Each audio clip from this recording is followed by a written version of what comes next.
Kemudian ada lagi keyakinan kelas, dan yang terakhir ada segitiga restitusi.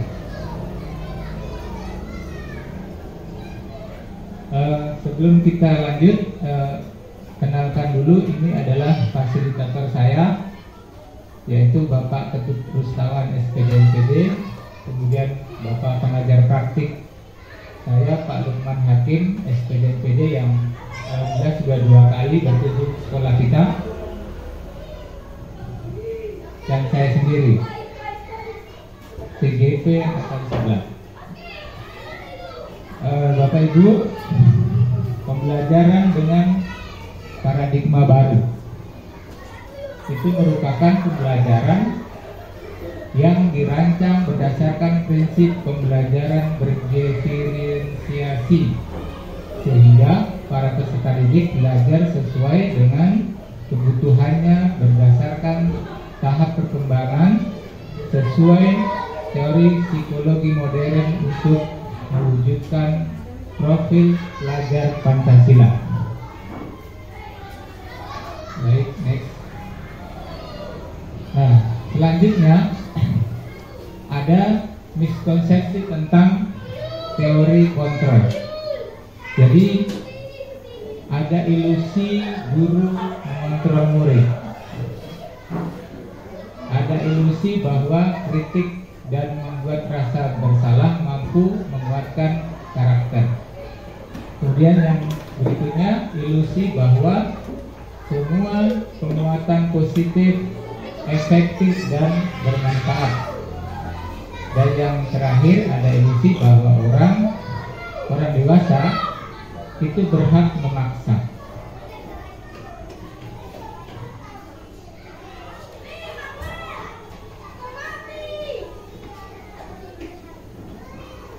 Selanjutnya, mengubah paradigma stimulus respons ke pendekatan teori kontrol. Jadi dalam tabel stimulus respon tentang dunia itu ada realitas kebutuhan kita sama, kemudian semua orang melihat hal yang sama. Kemudian kita mencoba mengubah orang agar pemandangan sama dengan kita. Selanjutnya ada perilaku buruk dilihat sebagai suatu kesalahan. Selanjutnya orang lain bisa mengontrol saya. Kemudian saya bisa mengontrol orang lain. Kemudian ada pemaksaan. Pemaksaan ada pada saat bujukan gagal. Kemudian yang terakhir model berpikir menang atau kalah.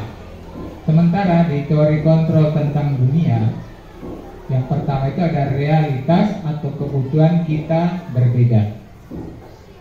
Kemudian yang kedua, setiap orang memiliki gambaran berbeda.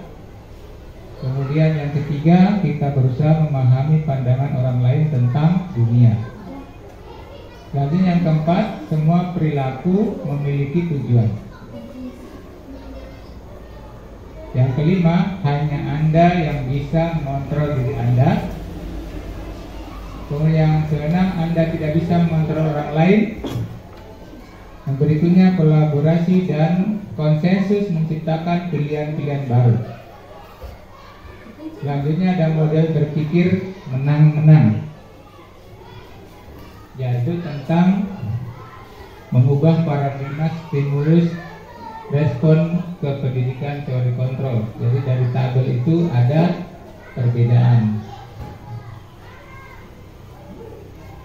Nah, selanjutnya disiplin positif. Disiplin positif ini asal katanya adalah dari disiplina, yang artinya belajar.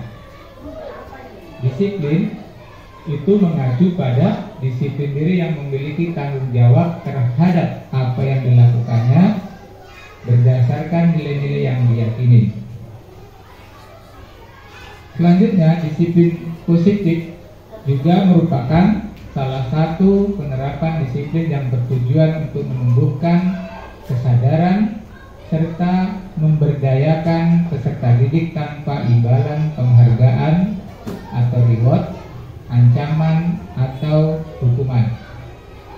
Jadi dari dua penjelasan disiplin positif ini, hubungannya dengan kita sebagai pendidik atau guru, tujuan kita itu adalah menciptakan peserta didik yang memiliki disiplin diri sehingga mereka berperilaku mengacu kepada nilai-nilai kebajikan universal dan memiliki motivasi intrinsik dalam perubahan perilaku ke arah yang lebih baik.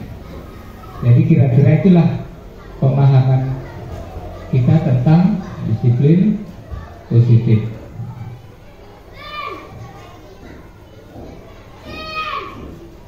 Selanjutnya ada nilai-nilai kebajikan. Nilai-nilai kebajikan itu adalah nilai yang disepakati bersama.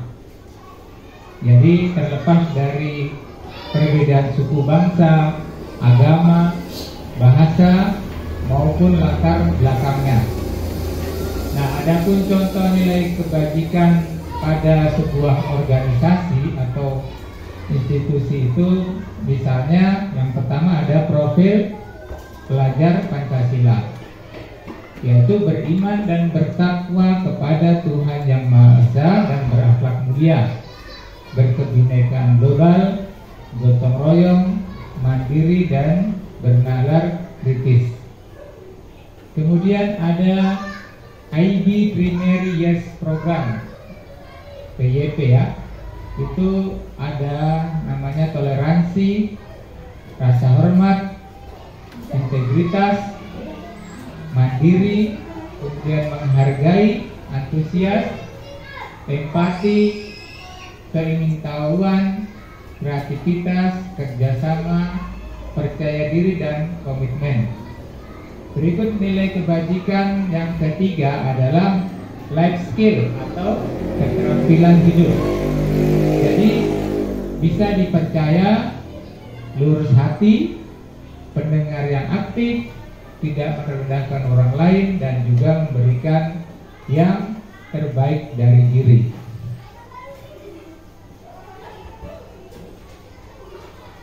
Selanjutnya tentang kebutuhan dasar manusia. Jadi sehubungan dengan kebutuhan dasar manusia itu, yang dimaksud dengan kebutuhan dasar manusia itu adalah segala sesuatu yang kita lakukan untuk mendapatkan apa yang kita inginkan. Seluruh tindakan yang kita lakukan memiliki tujuan tertentu, dan semua usaha terbaik yang kita lakukan adalah dalam rangka agar kebutuhan dasar kita terpenuhi dengan baik. Ya, jadi itu pemahaman kita tentang kebutuhan dasar manusia. Nah, adapun kebutuhan dasar manusia itu ada 5. Ya, yang pertama itu adalah bertahan hidup, di mana untuk bertahan hidup itu kita memerlukan yang namanya makanan, pakaian, tempat tinggal, keamanan, dan juga kesehatan. Selanjutnya, kebutuhan dasar manusia yang kedua itu adanya kasih sayang dan rasa diterima. Jadi di sini rasa diterima, dipedulikan, berbagi kerjasama, menjadi bagian dalam kelompok. Itu adalah bagian-bagian dari rasa kasih sayang dan rasa diterima. Selanjutnya, kebutuhan dasar manusia yang ketiga itu adalah penguasaan, di mana di situ ada yang namanya harga diri, keinginan untuk dianggap, kemudian memimpin, ada berprestasi, kemudian diakui dan juga didengar. Selanjutnya, kebutuhan dasar manusia yang keempat itu adalah kebebasan, di mana kebebasan itu mencakup kemandirian, kemudian memiliki pilihan, mencoba hal-hal baru, mampu mengendalikan arah dirinya. Dan yang kelima, kebutuhan dasar manusia yang kelima itu adalah kesenangan, di mana cakupannya meliputi bermain, humor, antusiasme, dan juga tertawa.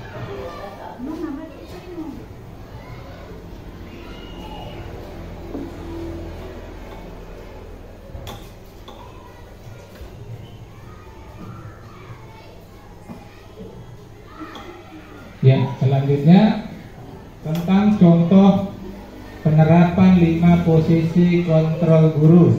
Jadi di sini ada sebuah kasus seorang siswa yang tidak memakai atribut lengkap saat upacara bendera. Jadi posisi kontrol kita itu salah satunya itu adalah penghukum. Nah, ketika ada kasus yang seperti ini, mungkin kalau kita berdiri sebagai posisi kontrol kita sebagai guru, yaitu sebagai penghukum, mungkin kita akan memberikan hukuman, misalnya berdiri selama 1 jam menghormat pada bendera sambil angkat kaki lagi. Wah, ini posisi kontrol guru sebagai penghukum.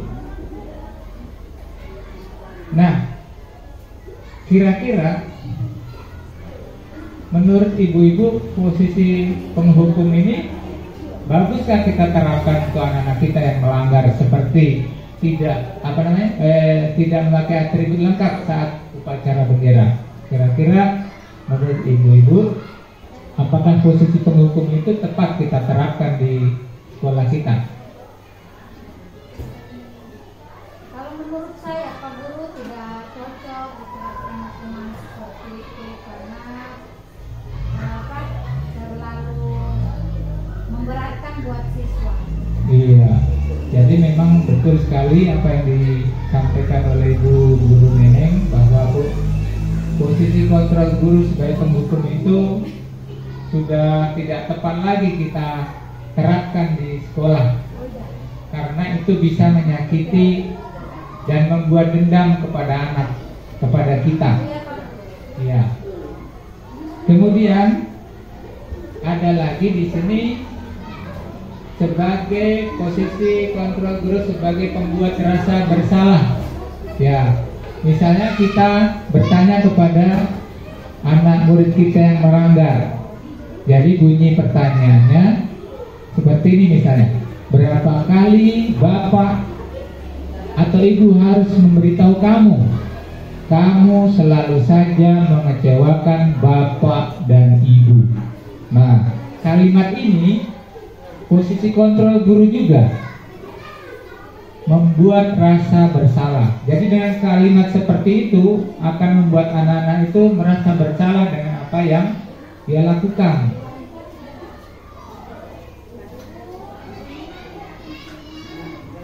Ya. Barangkali untuk yang pembuat rasa bersalah ada yang mau ditanyakan, ibu-ibu? Apakah pernah dialami di kelasnya? Pernah mungkin ya? Posisi kontrol guru membuat rasa bersalah. Contoh kalimatnya, berapa kali bapak ibu harus memberitahu kamu selalu saja mengecewakan bapak atau ibu. Pernah mungkin ibu berkata seperti ini ya kepada anak kita? Ya, jadi posisi kontrol yang kedua, pembuat rasa bersalah. Dengan kalimat ini, anak-anak akan merasa bersalah dengan apa yang sudah dia lakukan. Selanjutnya, posisi kontrol guru. Ada kasus lagi. Yang tadi masih sama ya, tidak memakai atribut lengkap saat upacara bendera. Jadi posisi kontrol yang ketiga itu sebagai manajer. Jadi bapak ibu, ibu sekalian, kita itu juga sebagai manajer.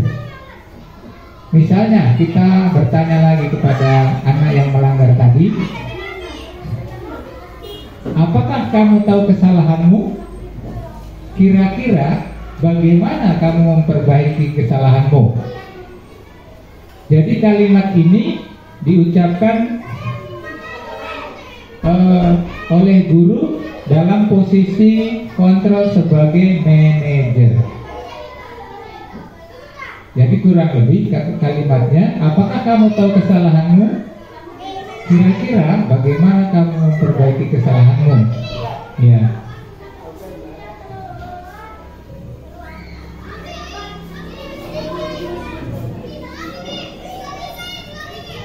Nah, ini ada sebuah pertanyaan, kira-kira ibu-ibu, posisi kontrol di manakah aku? Saya kecewa sekali dengan kamu. Dari 5 posisi kontrol guru, kalau kalimat ini kita masuk di posisi kontrol yang mana? Apakah sebagai pembuat rasa bersalah, sebagai manajer, sebagai penghukum? Kira-kira dia masuk di posisi kontrol yang mana? Saya kecewa sekali dengan kamu. Pembuat rasa bersalah. Iya, betul sekali apa yang dikatakan oleh Bu Ida. Ya, berikutnya ada lagi posisi kontrol di manakah aku? Kamu tidak pernah benar melakukannya. Kira-kira posisi kontrol yang apa yang kita ini? Ada di mana? Kalau ada kalimat yang kita ucapkan seperti ini, kamu tidak pernah benar melakukannya. Pembuat rasa bersalah juga ya. Iya. Jadi memang betul ini masih pada posisi kontrol pembuat rasa bersalah. Nah kalau yang ini, di mana posisi kontrol kita ini? Apa rencana kamu untuk menyelesaikan masalah ini? Manajer. Iya, betul sekali. Jadi saat ini kita berada di posisi kontrol sebagai manajer. Kalau yang ini, ibu-ibu, posisi kontrol apakah aku? Kamu tidak pernah mendapatkan nilai jika tidak mengerjakan tugas. Penghukum ya? Iya, betul. Penghukum ya. Oke, selanjutnya saya pikir ini penerapannya di sekolah sudah hampir semua sama ya.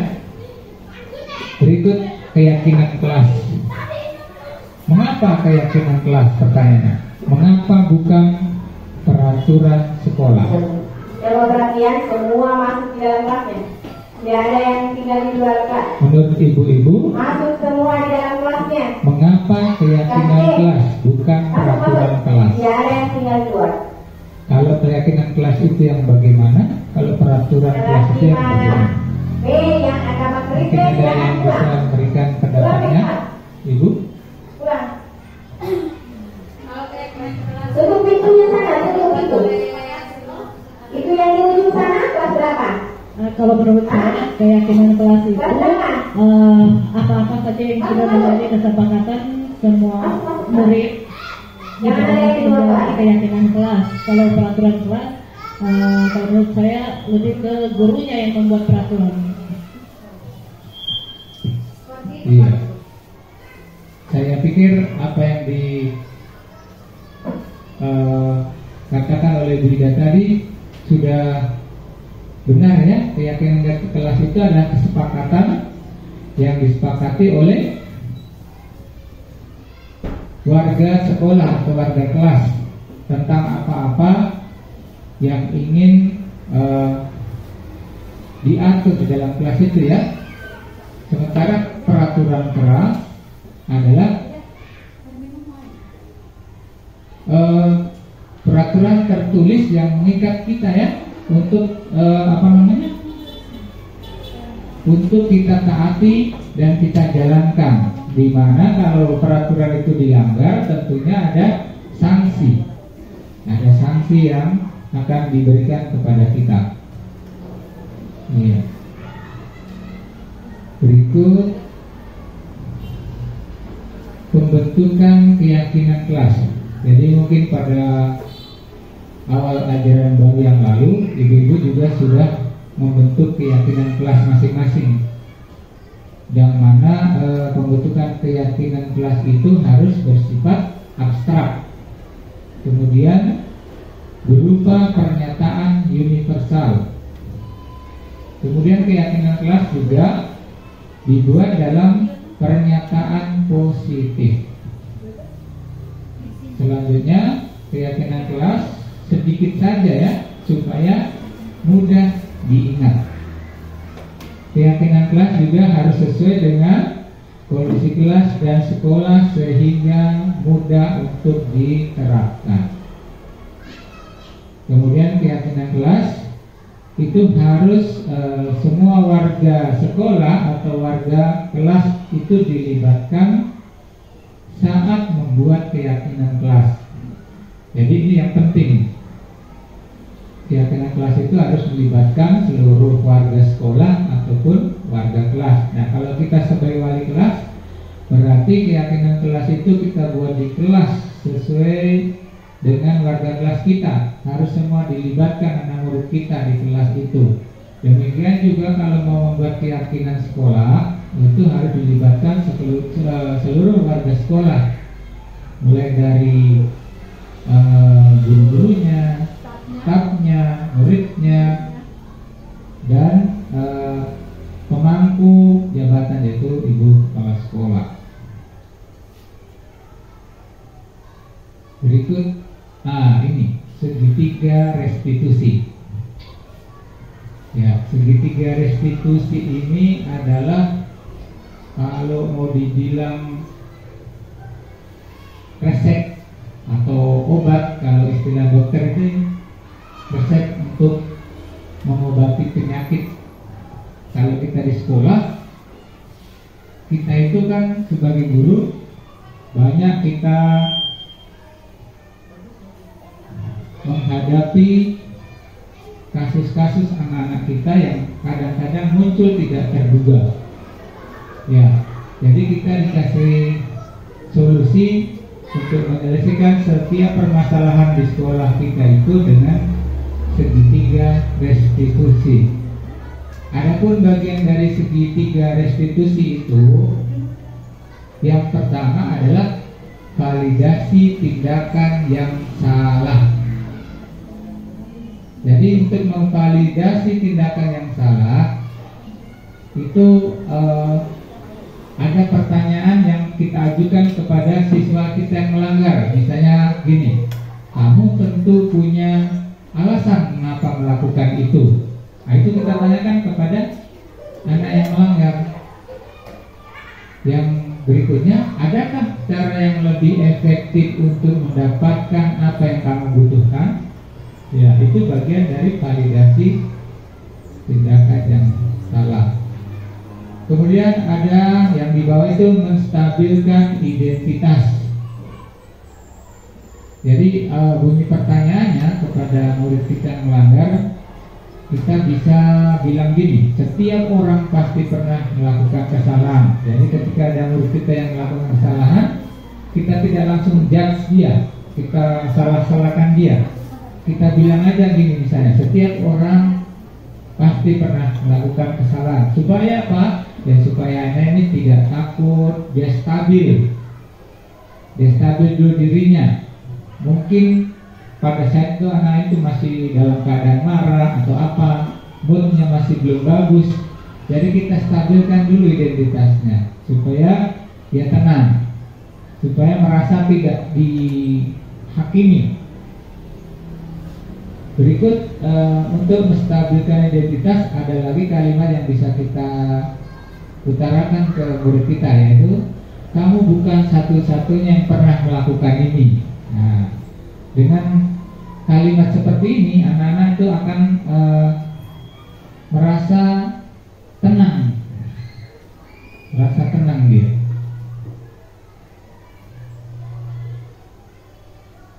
Berikut untuk yang ketiga, menanyakan keyakinan. Nah, hubungan dengan keyakinan tadi yang sudah dibahas tentang keyakinan sekolah atau keyakinan kelas. Di sini untuk kasus keyakinan kelas, misalnya itu di perwalian kita. Jadi untuk menanyakan keyakinan ini, ketika ada anak kita yang melanggar sesuatu yang sudah disepakati di kelas, itu bisa kita bertanya, keyakinan kelas apa yang telah kita sepakati? Kita ingatkan kembali dia dengan kesepakatan kelas yang sudah dibuat bersama di kelas masing-masing. Kemudian ada juga bisa kita bertanya, kamu ingin menjadi orang seperti apa? Ya, jadi dengan kalimat pernyataan seperti ini, itu akan membuat anak yang melanggar, dia akan teringat keyakinan kelas yang sudah disepakati bersama.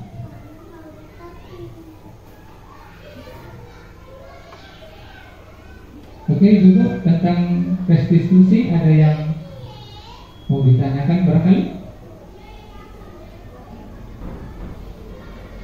Atau sudah kita pahami bersama? Lanjut. Baik. Nah, jadi ini ada sebuah contoh kasus di kelas saya beberapa waktu yang lalu. Kasusnya itu saya terapkan penyelesaiannya segitiga restitusi.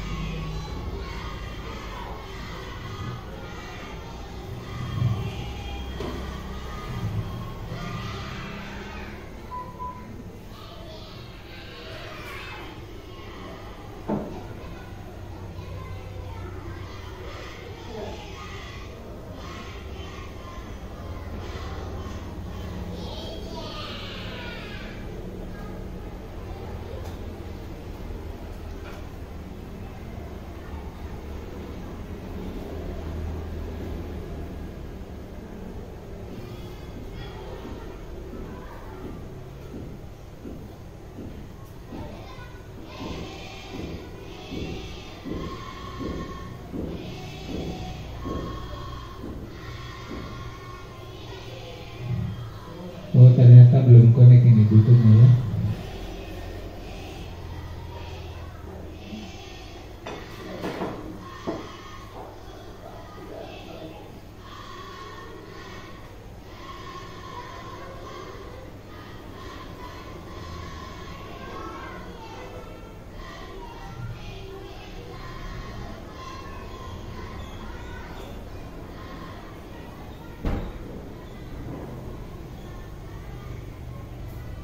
Ya, mohon maaf Bapak Ibu, karena alatnya tidak connect Bluetooth-nya, jadi kita lihat saja videonya, walaupun kecil suaranya masih bisa kita dengar.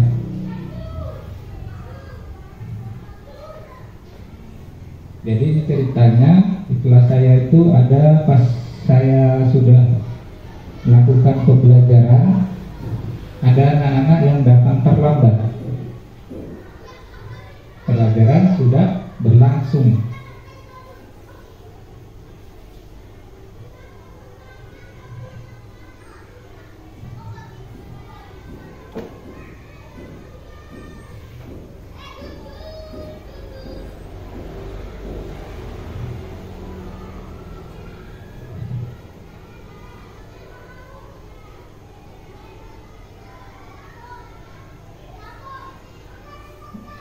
Ini sedang menagih PR.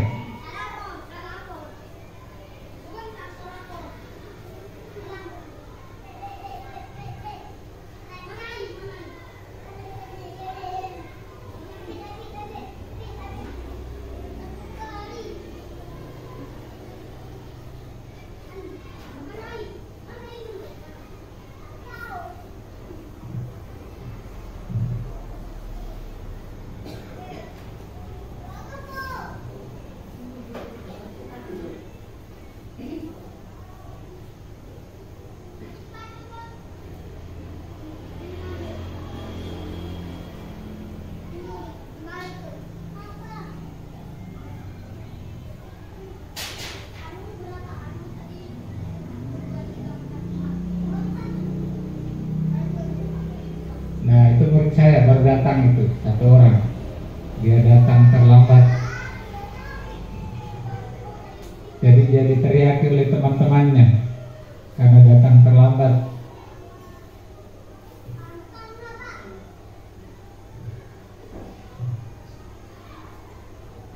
Jadi saya biarkan dulu dia duduk di tempatnya, kemudian saya dekati.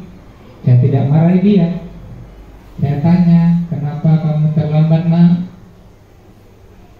Ternyata ada beberapa alasan yang dia kemukakan sehingga dia selalu terlambat. Dan ini dia terlambatnya bukan hanya hari itu, sudah sering kali dengan kasus yang sama. Jadi saya kasih bagus moodnya, saya gunakan stabilkan identitas supaya dia merasa tenang.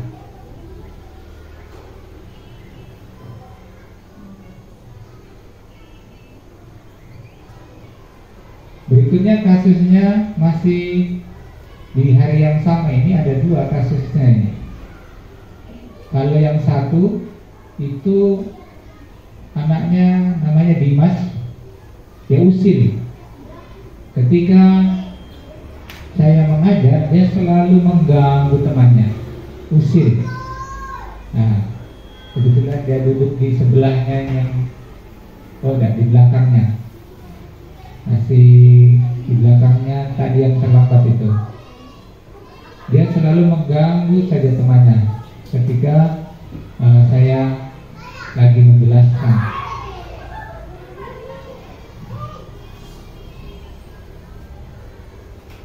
Di sini juga saya tidak marahi dia, saya tanya dengan bahasa yang bagus supaya dia mau terbuka kenapa dia melakukan itu.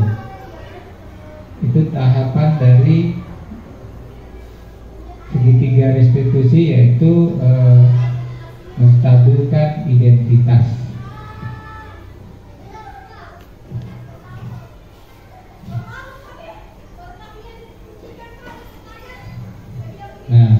selanjutnya ketika pembelajaran sudah selesai, maka langkah yang saya ambil yaitu saya memanggil kedua anak ini, saya kasih duduk, kemudian saya stabilkan lagi identitasnya supaya tidak merasa takut. Habis itu saya validasi tindakannya yang tadi sudah kita bahas, bahwa setiap orang itu bisa melakukan kesalahan. Jadi dengan kita validasi tindakannya itu, dia merasa apa yang dia lakukan itu semua orang pernah melakukan kesalahan, begitu maksudnya.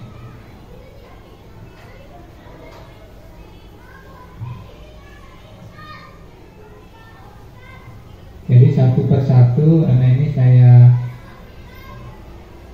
tanyai permasalahannya, kemudian saya stabilkan identitasnya, saya validasi tindakannya, kemudian yang ketiga tadi itu kita menanyakan keyakinan kelas.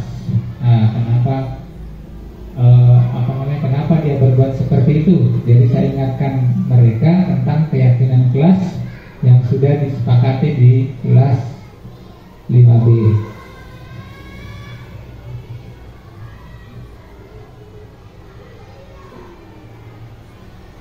Nah, ini masing-masing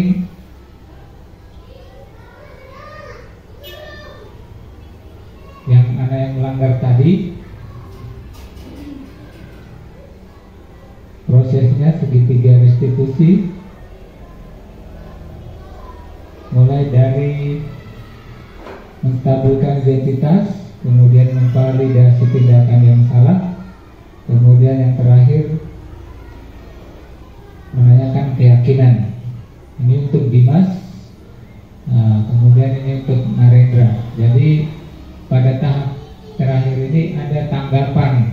Saya minta tanggapan dari masing-masing anak tadi yang melanggar dengan apa yang sudah dia lakukan dan apa solusi menurut dia yang tepat. Jadi solusinya bukan dari saya, tapi dari anak itu sendiri. Saya bertanya, kira-kira kalau kamu terus-terus melakukan kesalahan yang sama, menurut kamu ke depannya apa yang kamu mau lakukan untuk memperbaiki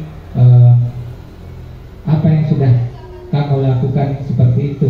Jadi anak ini dia mengungkapkan solusinya dari dia sendiri, bukan dari saya. Saya tinggal mengiyakan.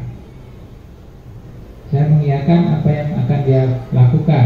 Ya, jadi ternyata kalau si Narendra ini dia sering terlambat itu karena orang tuanya bekerja di kantor dua-dua. Dia berangkat pagi, sementara Narendra itu dia masuk sekolah jam masuk siang. Jadi dia harus menunggu dulu waktunya orang tuanya untuk menjemput dia dan mengantar ke sekolah. Jadi karena dia tidak disewakan Grab, dia selalu diantar. Jadi dia terlambat itu karena itu. Dia menunggu dulu orang tuanya, dia jemput dan diantar ke sekolah. Dan ternyata menurut dia yang akan dilakukannya adalah meminta kepada orang tuanya untuk lebih awal menjemput dia sebelum masuk jam sekolah. Jadi itu menurut Narendra nanti akan begitu dia, supaya tidak terlambat lagi.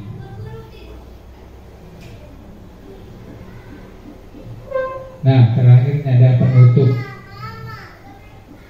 Jadi dalam penerapan program disiplin positif itu, hendaknya kita sebagai pendidik harus mempunyai standar kepribadian, kemudian profesional dan sosial yang baik, di mana ya guru itu harus mampu merefleksi dirinya. Dalam posisi kontrol saat ini, bagaimana perjalanan dirinya sebagai among. Among itu artinya kita menuntun anak atau manajer. Jadi dia mandiri, merdeka, dan juga bertanggung jawab.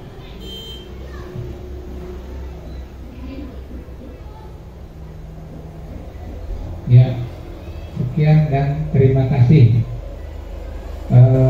Ibu-ibu, mungkin dari pemaparan tadi ada yang mungkin mau ditanyakan apa yang sudah saya paparkan.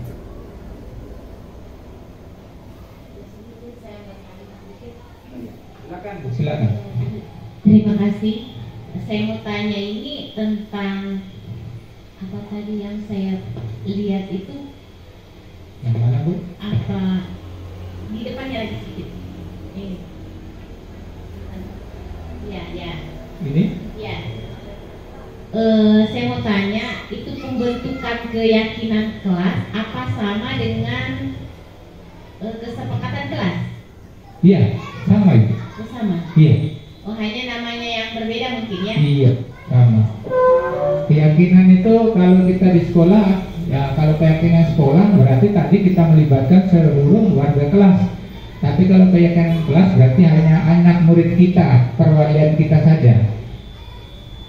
Jadi kalau keyakinan sekolah itu kan sifatnya umum untuk satu sekolah. Nah, kalau keyakinan kelas ya berlaku untuk di kelas kita saja. Maksudnya kesepakatan. Iya, kesepakatan kelas. Jadi ketika ada anak yang melanggar, itulah yang disebut dengan keyakinan kelas yang sudah kita bentuk di kelas masing-masing. Kita ingatkan dia kesepakatan kelas yang mana yang sudah kita sepakati dengan pelanggaran yang kamu lakukan. Jadi kita ingatkan murid kita itu tentang keyakinan kelas yang sudah disepakati, kaitannya dengan pelanggaran yang dia lakukan. Begitu, Bu. Iya, namanya saja yang berbeda. Bagaimana, Ibu? Oke. Ada lagi mungkin dari Widawati? Tidak ada. Baik. Karena sudah paham ya tentang penerapan budaya disiplin positif di sekolah, mungkin kegiatan ini sampai di sini dulu. Saya akhiri. Assalamualaikum warahmatullahi wabarakatuh.